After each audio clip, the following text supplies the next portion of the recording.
Hello friends, नमस्कार. पुन्हा एकदा माझ्या नवीन मिनी ब्लॉगमध्ये तुमचं खूप खूप स्वागत आहे. तर बघा, आज झाली होती अशा दिवसाची खूप छान सुरुवात आणि जास्वंदीच्या झाडाला सुद्धा खूप छान असं फूल आलं होतं आणि खूपच छान असं ग्रीन ग्रीन झालं होतं. तर बघा, आत्ता वाजले होते 7:30 आणि अंश पण उठून बाहेर आला होता आणि म्हणत होता पाऊस थांबला की नाही, कारण रात्री खूपच जोराचा पाऊस आला होता आणि खूपच विजा वगैरे कडकडत होते. पूर्ण अख्खं ढग असं काळं काळं झालं होतं. तर तो खूप घाबरत होता, कधी थांबणार पाऊस असं बोलत होता. त्यानंतर ना बघा, जास्वंदीचं फूल आलं म्हणून तो चालला होता तिथं.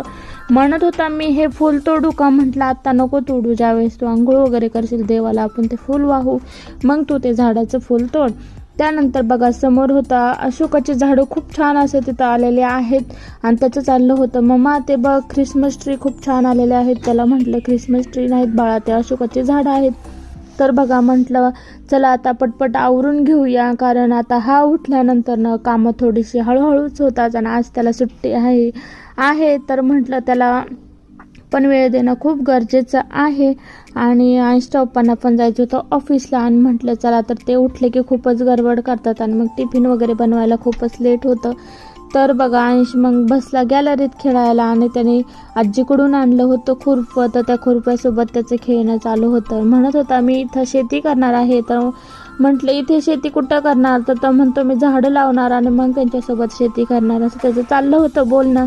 त्यानंतर ना बघा, आतमध्ये आली खूप छान अशी मटकीला मोड आलेले होते. म्हटलं चला आज सुक्की मटकी, तर म्हटलं मटकी आता सुक्क डब्याला मटकी देवी म्हणून मटकी ठेवली होती शिजायला आणि बाजूलाच ठेवलं होतं दूध गरम करायला. म्हटलं आता अंश उठला तर त्याला दूध गरम करून देऊयात. आणि त्याचे पप्पा पण उठले आणि आज आहे फादर्स डे. तर त्याने सकाळी सकाळी पप्पांना हॅपी फादर्स डे म्हणून विश केलं आणि मटकी खूप छान अशी सुकी केली होती. त्याबरोबर कणिक चपाती वगैरे करून घेतल्या आणि अंशचे पप्पा चालले होते ऑफिसला जात असताना त्यांनी अंशला बाय केलं नाही असं होणार आहे का? तर त्या दोघांचं बघा बाय वगैरे करणं चालू होतं.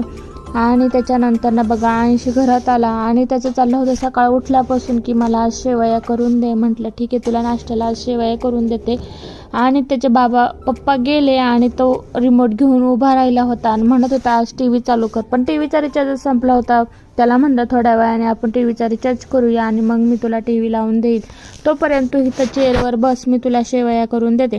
तर खूप छान अशा मी दुधात आणि तुपात छान शेवया केलेल्या होत्या आणि त्याला खायला दिल्या. खूप छान अशा शेवया झाल्या होत्या. आणि बघा, आता पुन्हा एकदा पाऊस यायला सुरुवात झाली. लाईक शेअर सबस्क्राईब करा. बाय.